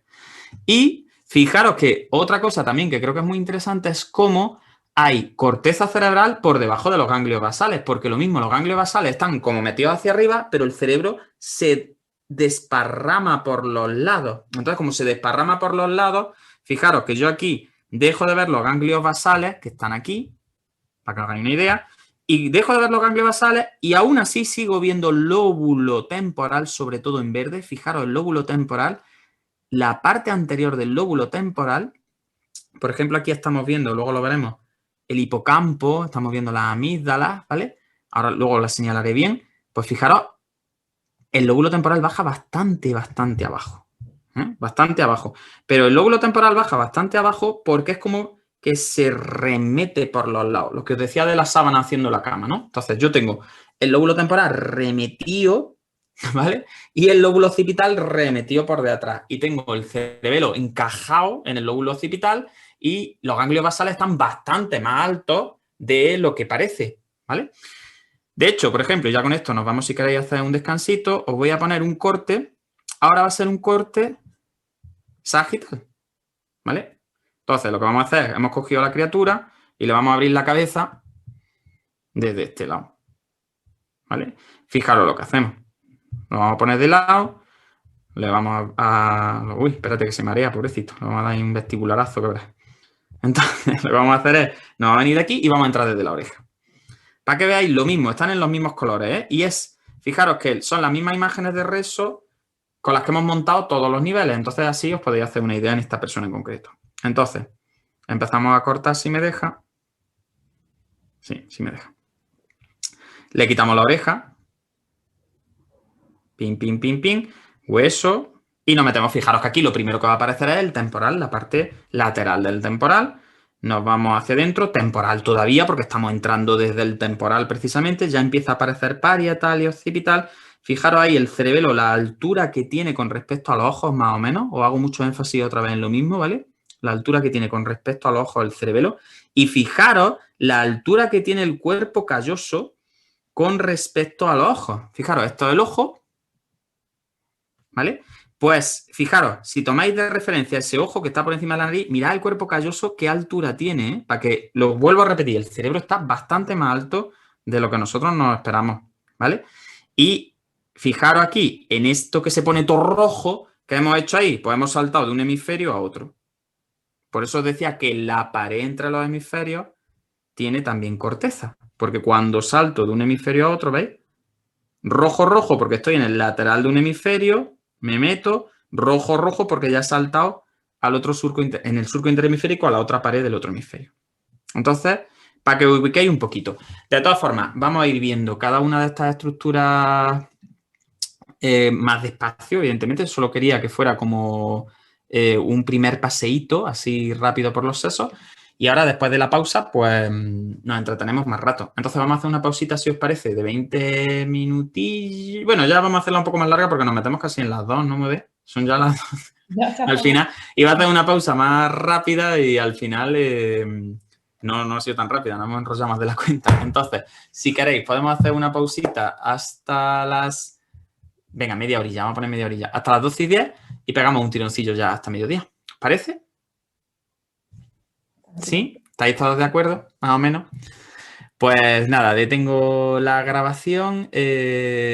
Nos vemos a las 12:10 y ir pensando si queréis hacer preguntas, si queréis de verdad hacer aportaciones. Yo estoy aquí contando un rollo, os lo estoy contando a la Mode, que es la única que le veo la cara. Entonces no sé si os está interesando, si no, si voy muy despacio, si he empezado muy suave. A mí siempre me gusta empezar localizando en general, ¿no? Dándole una visión general a lo que vamos a ver. Y ahora ya pues nos meteremos en estructuras y en clínica, ¿no? Pero que si queréis que corra más porque tenéis más nivel, pues nos metemos directamente a meter más nivel. Así que ya está, vosotros ir guiándome, irme dando feedback. Yo quiero que seáis... muchas gracias, Bea. Quiero que seáis un poco mi ganglio basal y mi cerebelo y que me deis feedback y feed forward, ¿no? Para poder ir adaptándonos. Y ahora ya nos vamos metiendo en estructuras concretas y ya empezamos a hablar de clínica. Y empiezo a decir, venga, si yo os pego un guantazo aquí, ¿qué os pasa? ¿O se os pone la mano tonta? ¿Se os sube? ¿Vale? Eso ya lo vamos haciendo ahora a partir del descanso. Así que, si os parece, nos vemos a las 12:10, 12:12 por ahí más o menos, y seguimos. Deteniendo la grabación y me despido de la gente de Facebook. Espero que os haya interesado esta introducción y si os gusta, pues todavía estáis a tiempo de apuntaros, ¿eh? Yo solo digo eso, que por 15 eurillos, que encima no nos llevamos nada, ni la Mode ni yo, y que va entero a la fundación, pues por lo menos colaboráis y entretenéis un ratico. Así que muchas gracias, nos vemos en 20 minutillos. Bien, ya no estamos en Facebook ni nada, ya estamos aquí en Petit Comité. Así que os vuelvo a repetir lo mismo de la mañana. Si queréis pasar al panel, solo tenéis que levantar la mano y yo estaré encantado de daros paso. Comentaba Eva que antes, que cuando ella estudió, pues no existían estas aplicaciones y ya está, y era estudiarse el cerebro ahí en plan como era. Y entonces, pues, sí, a mí me pasó igual, Eva. Yo, hasta que descubrí los programas de la tablet, estilo, por ejemplo, el Visible Body, que es de los que más más baratitos y de los que más se utilizan, pues para mí fue una revolución también. Y ya llevo yo años trabajando en neuro, ¿eh? Yo, el Visible Body a lo mejor lo descubriría a 6 años, 7 años. Y siempre me reía mucho pues porque cuando se podía viajar y cuando me invitaban por ahí a dar algún curso, lo que sea, o dábamos los másteres en Sevilla, en Málaga, en Madrid, dábamos algún seminario también al principio, pues claro, me tiraba muchas horas en autobús y en tren. Entonces, pues claro, echaba las horas muertas prácticamente con la tablet y con el Visible Body, flipando en colores, porque por ejemplo yo los ganglios basales recuerdo que hasta que aprendí a verlos, era ver lámina y lámina y lámina y yo no terminaba de entender cómo eran los ganglios basales, ¿eh? No les veía la forma, era como que veía muchas bolillas y si te tengo que ser sincero, yo me aprendí los ganglios basales en los cortes, ya a costa de ver cortes y cortes y cortes, llega un momento en que ya ves el corte de la reso y dices, ay, la cabeza del caudado, el putamen, el pálido, el tálamo, el no sé qué.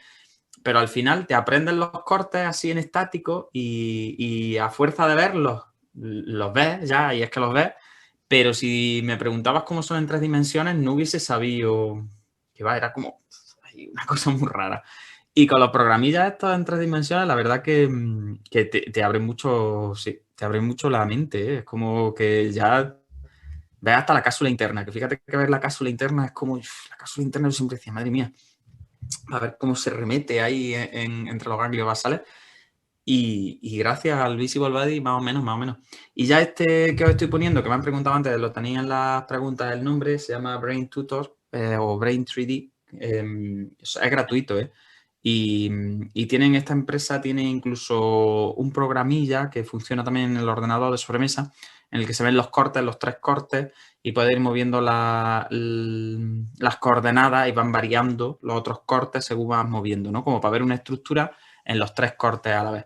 Y se hace muy, muy guay. Incluso si tenéis resonancias de vuestros usuarios, ¿no? De vuestros clientes, y las tenéis en bastante resolución, incluso el propio programa te puede montar una imagen tridimensional de lo que estáis viendo, ¿no? Entonces está bastante chulo. Yo lo descubrí gracias a Nacho, que es un compañero también antiguo alumno del máster y compañero nuestro, que es técnico en rayos, y la verdad que vaya, que para mí fue una revolución, porque es que al final tiramos mucho de lo visual, no nos guste o no, y al final tener la oportunidad de verlo en 3 dimensiones es que es otro rollo. Es verdad que yo ya te digo, no me gastaría 1 euro en un atlas en papel, ya ni loco, con lo que a mí me gustaban los atlas en papel, porque es verdad que los atlas en 3D te enloquecen, vamos, de lo guays que son.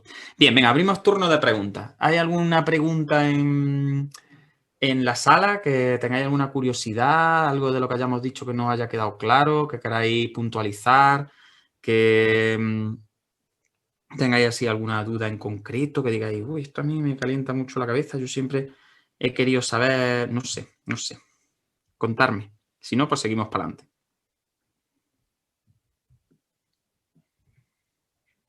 Manos arriba, preguntas y respuestas, chat, lo que queráis. Si no, pues vamos progresando por nuestros sesos ahí poquito a poco. Hacia la hora de comer. ¿No? ¿Está todo más o menos? Bien. Pues si os parece, nos vamos al lóbulo frontal, como dijimos, y dentro del lóbulo frontal yo dije más o menos cuáles eran las coordenadas que tenéis que tener en cuenta. De forma medial, el surco interhemisférico, en posterior, el surco central, el Rolando, ¿vale? Y pues se lo separa del temporal, pues por el surco temporal, no tiene más. Bien, pues ese lóbulo temporal, ese lóbulo frontal que decíamos que es tan grande, tan moderno. De hecho, en el lóbulo frontal tenemos algunas estructuras que solo existen en el ser humano. Hablo de estructuras ya que se ven con los ojos, ¿no? Como es el caso, por ejemplo, del polo frontal. El polo frontal está muy, muy, muy especializado y es una parte del cerebro que prácticamente solo se puede encontrar en el ser humano, ¿no? Que son zonas de alta asociación. Luego las iremos viendo poco a poco, si nos da tiempo. Pero una cosa que siempre tenéis que tener en cuenta, que en el lóbulo frontal lo motor está posterior y lo cognitivo está anterior. Cuidado, porque es cierto que soy consciente de que no hay frontera. Pero mucha gente me pregunta, bueno, Juan, y cuando oímos hablar del prefrontal, el prefrontal es el lóbulo frontal, ¿vale? No es un lóbulo distinto. Lo que pasa es que como la neurociencia cognitiva ha estudiado tanto el prefrontal porque da tanto juego y porque las funciones ejecutivas han dado para escribir ríos y ríos de tinta y de libros, pues claro, muchas veces se habla del prefrontal como si fuera un lóbulo aparte, pero realmente el prefrontal es la parte del frontal que no está directamente conectada con motoneuronas. Por tanto, así desde un punto de vista como más neurofisiológico, diríamos que el prefrontal es la parte anterior del lóbulo frontal y es la parte del frontal que si yo le pego un chispazo no contrae los músculos, ¿vale? Mientras que el frontal posterior, el frontal ya más motor, si yo le pego un chispazo, le pego un calambrazo, voy a ver que se genera reclutamiento muscular. Entonces, al final el prefrontal es la parte del frontal que no genera reclutamiento directo muscular, ¿vale?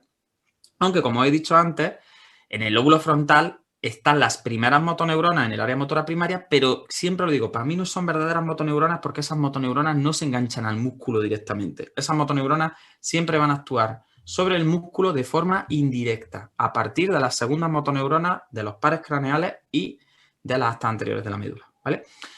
Pero como somos bastante jerarquistas y como el sistema nervioso se ha estudiado sobre todo desde el punto de vista cerebral, pues se le llamó primera motoneurona a la motoneurona del área motora primaria. Por tanto, os voy a conectar un poquito la pantalla para que localicéis. Yo sé que esto más o menos, si sois todos, la mayoría sois fisios, pues tendréis el área motora primaria más que localizada, pero yo os la pongo ahí. Bien, por tanto, giro precentral. Os he dicho antes que la arruguita, pues le solemos llamar girus, giro, ¿vale? El giro precentral, por tanto, es frontal, ¿vale? Es frontal posterior, es la parte más trasera del frontal y se separa justo por delante de la cisura de Rolando. Por tanto, también se dice que es prerolándico. En Brodmann, pues se suele llamar área 4 de Brodmann. Bien, ¿qué hace a este área especial? Pues este área la hace especial una cosa que es bastante significativa y que se vio ya en los primeros experimentos, incluso las primeras cirugías que se hacían sobre los sesos. Y era que cuando tú generabas cualquier tipo de estímulo sobre este área motora primaria, que se llamó después, hacía falta muy poquita corriente para generar contracciones musculares, Por tanto, dijeron, este área, se llame como se llame, porque a lo mejor no le hemos puesto nombre todavía, pero tiene que estar muy conectada directamente a las placas musculares. De alguna manera directa o indirecta, pero si muy poquita energía, muy poquita electricidad genera movimiento en el cuerpo, eso quiere decir que tiene que estar muy cercana a las motoneuronas medulares y, por tanto, a la contracción muscular.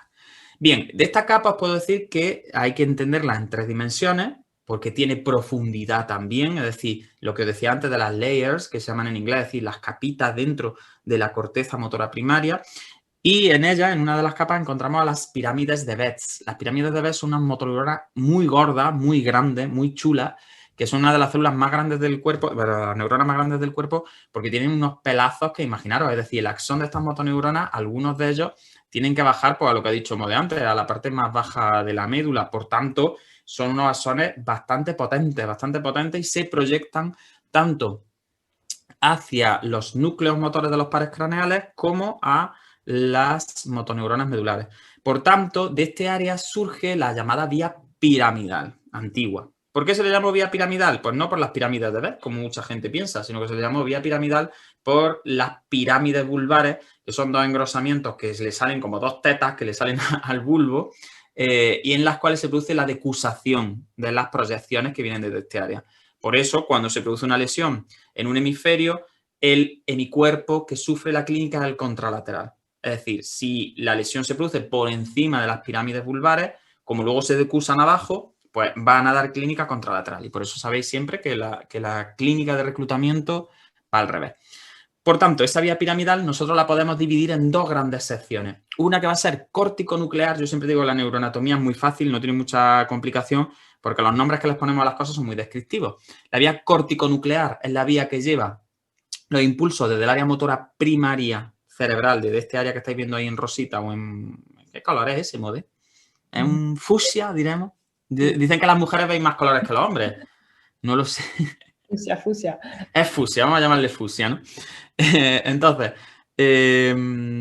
esta área proyecta sus axones hacia los núcleos de los pares craneales en esa vía que se llama córtico-nuclear, y luego, por supuesto, está la córtico-espinal, que es la que proyecta los axones hacia las motoneuronas de la médula, ¿vale? Pero en conjunto esas 2 grandes vías se les llama, pues, piramidal, vía piramidal. ¿Qué clínica vamos a tener aquí? Es decir, ¿para qué sirve este área? ¿Qué leyenda urbana hay con respecto al área motora primaria? Bien, la primera leyenda urbana que yo quiero deshacer un poco es el hecho de pensar que en el área motora primaria existen representaciones de músculos específicos o existen representaciones de partes del cuerpo específicas, el homúnculo motor. Vamos a ver. Es cierto que el área motora primaria tiene somatotopía, que se llama. La somatotopía es que está todo ordenadito por partes del cuerpo. Pero el problema que tenemos con el homúnculo motor es que se dibujó en 2 dimensiones. Sabéis que siempre que habéis visto el dibujo del homúnculo motor es como un tillo que está así tumbado sobre el área motora primaria y que tiene, pues, la lengua muy grande, las manos muy grandes, es decir, todo lo que es partes del cuerpo que se supone que están muy inervadas por motoneuronas porque requieren un control con más grados de libertad, pues aparece muy representado, ¿no? Mientras que otras partes, los piececillos muy chicos, en fin, pues todo ese tipo de cosas. Bien, pues el problema de eso es que se hizo en 2 dimensiones, si lo pensáis, porque si está en el folio de un libro, tiene que estar en 2 dimensiones. Y el área motora primaria tiene tridimensionalidad. Y aparte, no está tan ordenada como pensábamos. Es decir, la activación es verdad que si tú lo haces desde el punto de vista macroscópico y vas toqueteando con un bisturí eléctrico, por ejemplo, que sería muy heavy, pero bueno, imaginaros, le dais pegando calambrillos con algún instrumento, pues veréis que se producen activaciones, pero son activaciones en masa de partes del cuerpo. Es decir, tú activando el área motora primaria no puedes generar nunca contracciones analíticas musculares, pero ni siquiera contracciones analíticas musculares de una parte del cuerpo como la mano, sino que va a activar prácticamente a todo el miembro superior en un esquema sinérgico que va a contener las componentes que atraen más al movimiento. Es decir, por ejemplo, en el caso de la flexión de dedos, pues vamos a tener flexión de dedos, pero si colocan el electromiograma va a ver cómo se activan también desviación cubital, cómo se activa pronación, cómo se activa flexión de codo, cómo se activa rotación interna de hombro, cómo se activa la aproximación glenohumeral. Y por tanto, es como si, imaginaros, como si esto tuviera una serie de imanes que intenta llevarse el movimiento hacia una diagonal. Entonces, hay unas componentes que están muy representadas y que tienen en 3 dimensiones, vuelvo a decir, en plano, en profundo y en ancho, porque la arruguita tiene 3 dimensiones, tienen representados como si fueran cuerdas que tiran de los músculos como con más fuerza, por así decirlo, como con más atractividad, con más atracción, pero esas cuerdas no son analíticas, es decir, no es el bíceps está conectado a esta parte y el tríceps está conectado a otra. No, son movimientos que a lo largo del desarrollo se ha comprobado que suelen generarse de forma sinérgica. Por tanto, en el área motora primaria, lo que hay escritas son activaciones musculares, pero que no son activaciones musculares analíticas, nunca, ¿vale? Y es importante también señalar que estas activaciones musculares que genera el área motora primaria, aquí está el área motora primaria, como he dicho antes, también para los núcleos de los pares craneales. Por tanto, si yo muevo la boca o cierro un ojo o el otro, lo que sea, o aprieto los labios, también se generan activaciones en este área motora primaria. Luego ella le enviará la información al núcleo motor del par correspondiente o de los pares correspondientes y entonces ya se ejecuta el movimiento. Entonces, lo realmente interesante de este área es que no es, como se entendía antes, un cuadro de fusibles en el que yo tengo ahí como la representación de los músculos y voy activando músculos por separado o partes del cuerpo por separado. No, esta es un área que manda como cuando ella se activa, atrae mucho el movimiento hacia las componentes que ella activa, pero conforme va descendiendo esa información hacia la médula, va reclutando a otros sistemas, que luego iremos viendo, para acompañar y enriquecer ese movimiento que ella ha lanzado.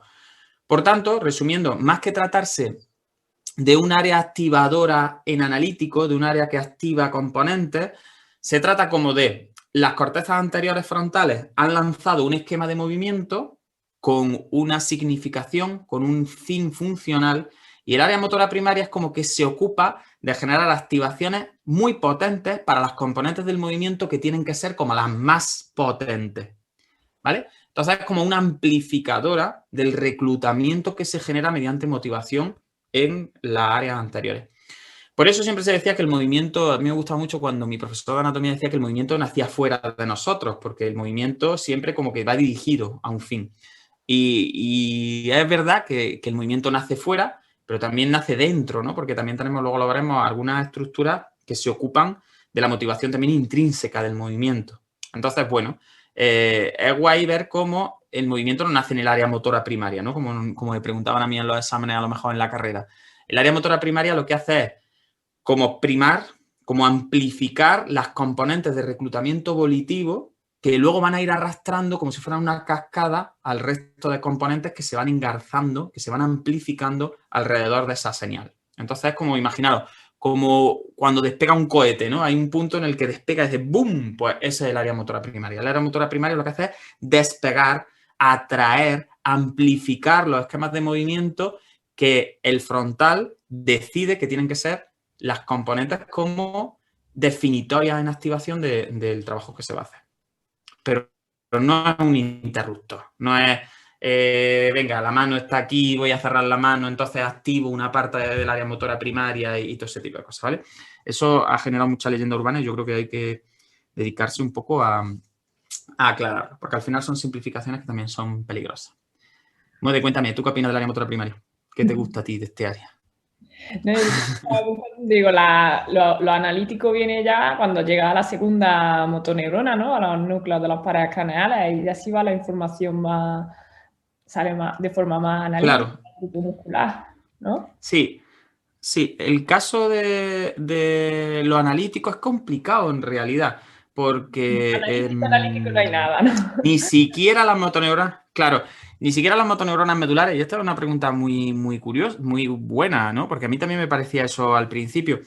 Fíjate, las motoneuronas medulares parece que es como que siempre nos han enseñado que van enganchadas a un músculo, ¿no? Es como que cada músculo tiene unas motoneuronas, ¿no? Y por eso cuando hay lesiones medulares, pues te dicen, lesión C3, el diafragma, veremos a ver, lesión no sé cuánto, lesión C7, pues ya los extensores de codo estupendos, los flexores empiezan a recuperarse, la intrínseca de la mano regular. Entonces, parece como que la médula está todo muy bien empaquetado. Y es cierto que comparado con arriba, está muy bien empaquetado. Pero ni siquiera las motoneuronas medulares van a un músculo en concreto. Las motoneuronas medulares inervan a varias fibras musculares que sí están dentro de un músculo, pero que cada músculo tiene varias motoneuronas encargadas de él. Y claro, esto es lo guay, que tú tienes abajo las motoneuronas, esas motoneuronas inervan a varias fibras musculares, dependiendo de cuál sea la ratio de inervación de la unidad motora. Sabéis que ratios más amplias se utilizan para músculos que necesitan más grados de libertad, es decir, más motoneuronas con menos fibras musculares, y ratios más pequeñas, ratios en plan 1:1, se utilizarían como para músculos que necesitan menos grados de libertad. Son, por tanto, músculos en los que muy poquitas motoneuronas se encargan de muchas fibras musculares, ¿no? Y tiene toda la lógica. Pues bien, la cosa es que cada músculo es inervado desde la propia médula ya, y fíjate que es la vía final, por varias motoneuronas. Que eso es lógico, hay varias motoneuronas porque además si hay una lesión, así se puede compensar mejor la función. Pero lo chulo es que esas motoneuronas que inervan a un músculo, porque siempre se dicen, Juan, es verdad, es que si cada motoneurona inerva fibras siempre del mismo músculo, ya. Pero fijaros qué chulo. Cada motoneurona inerva fibras del mismo músculo, a una cantidad de fibras determinada. Otra motoneurona inerva otra cantidad determinada de fibras de otro músculo. Pero esas dos motoneuronas de arriba no tienen que estar en los mismos, en las mismas vías, en las mismas rutas medulares. Así, una de esas motoneuronas puede estar conectada con la sinergia flexora y otra motoneurona puede estar conectada con una sinergia extensora. Por tanto, los músculos en el sistema nervioso no tienen una función predefinida. No son flexores ni extensores. Los músculos en el sistema nervioso se utilizan y se reclutan dependiendo de factores de tarea y dependiendo de factores de entorno. Pero decir que el bíceps es un músculo flexor de codo y decir que las motoneuronas del bíceps solo están inmersas o solo funcionan en sinergias flexoras es una simplificación que no es real, porque las motoneuronas del bíceps, algunas van a estar conectadas con otra musculatura que forma parte de una sinergia flexora en cadena abierta, pero otras de esas motoneuronas, por medio de interneuronas, pueden llevarse bien y activarse con sinergias que serían antagonistas en los libros y en lo que nosotros nos han contado. Entonces, fíjate que aun siendo un área que está bastante ordenada, la área motora primaria, incluso teniendo en cuenta que las motoneuronas medulares sean como más ordenaicas y sean más analíticas, ni siquiera a nivel medular existe una relación unidireccional y una relación directa entre motoneuronas de un músculo y solo ese músculo y solo esa sinergia, sino que es todo mucho más plástico. Hasta el momento en el que el axón llega a la placa motora, ahí es donde ya sí hay como una especie de... Ya ahí ya no hay más tomate, es decir, el que si llega el axón y contrae el músculo, ahí sí hay como una relación directa entre el impulso y el reclutamiento. Pero incluso arriba en la médula, las motoneuronas están conectadas a varias fibras y entre ellas, entre las motoneuronas, pueden formar parte de circuitos que no tienen por qué formar siempre las mismas sinergias flexoras o extensoras o no sé cuánto, sino que luego se combinan según las necesidades de entorno y tarea. Y está claro, no es lo mismo, por ejemplo, el papel que tiene la musculatura flexora de tronco o anteromedial, ¿no? Las cadenas que están por delante y en medio del tronco, estando boca arriba que estando boca abajo, en decúbito supino que en decúbito prono. Y no es lo mismo el papel que tiene el cuádriceps en la fase de oscilación de la marcha que en la fase de apoyo. Entonces, al final sería una tontería tener como esquemas predefinidos de movimiento que fueran muy rígidos. Al sistema nervioso lo que le interesa hacer con los músculos es todo lo que pueda. Y es meter a los músculos en todas las sinergias que pueda y flexibilizar y generar grados de libertad a diestro y siniestro. Entonces, es muy chulo como esa concepción determinista clásica de una motoneurona va a un músculo flexor, eso se rompe por completo, incluso la propia médula. Y hay que hacerle también justicia a la médula. La médula no es un conjunto de cables y ya está. La médula tiene capacidad de procesamiento también y tiene un montón de vías propias medulares y un montón de interneuronas que ejecutan un procesamiento básico del movimiento y que reducen mucho los grados de libertad para que la corteza realmente pueda generar movimientos más complicados sin tanta activación cortical. Entonces yo creo que eso es muy interesante, muy guay. Sí. Bueno, pues venga, clínica del área motora primaria, Mode. Cuéntale a esta gente, yo qué sé, ¿qué hablamos del área? ¿Qué pasa si se me va a tomar por saco el área motora primaria? Pues que vamos a tener sobre todo signos en positivo. O sea, cuando se produce una lesión a cualquier altura de este nivel, lo que vamos a tener es que no llega la información, el que ejecuta el movimiento está vivo, por así decirlo. Entonces, ese de la motoneurona de la médula, lo que va a hacer es que no tiene nadie que le mande la información desde arriba, y lo que va a hacer es lo que sabe, que sería apretar. Entonces, en un principio, las lesiones de esta vía corticoespinal lo que nos van a dar son signos en positivo. Ya hablemos de tono, de reflejos, de sensibilidad. Habrá trastornos de la sensibilidad, tendremos hipertonía, hiperreflexia, y luego habrá también problemas de reclutamiento volitivo.